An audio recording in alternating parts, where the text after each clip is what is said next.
Dynasties have risen and fallen. Some burnt books and destroyed libraries, but the spirit of knowledge was never lost. There were beacons of light to preserve our teachings. Carrying out the missions of the Prophet in guiding people, their status has been elevated, and their names inscribed in the books of history for eternity. More valuable than gold, they are our scholars, and the pillars upon which our understanding of faith stands. They are wonderful for a million reasons, but mostly because they can take us to the land of the ever after, the place we know as heaven.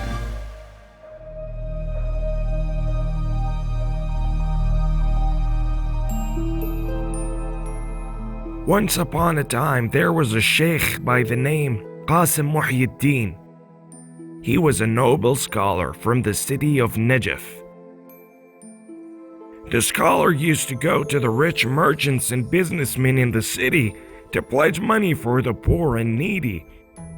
He would do in the morning to ask for money from these men, and even though he would be refused, he would still go back in the afternoon and ask them again. Sheikh Muhyideen did this every day and was able to collect so much money to help the poor people. It is a very known fact that Sheikh Muhyideen did not use this money for his personal reasons, and he actually lived a very simple life. He used to eat only bread with milk because he didn't have much money of his own.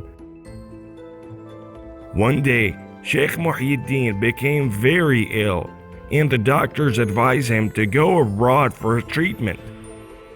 He didn't have much money, so he sold his library just to get money for his treatment. This was a man who used his money to do good, a scholar who lived a life of simplicity, only caring about furthering his education and not with worldly desires. A man who will be remembered for spending his lifetime in the service of others. A scholar of greatness, spreading the true way of life a Muslim should live.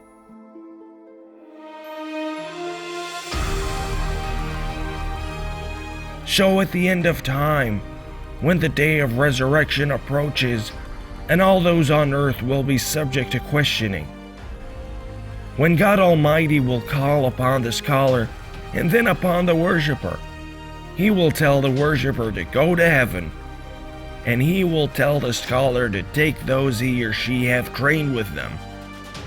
And like that, even the student will be granted the everlasting reward of paradise for merely following the teachings of a great scholar.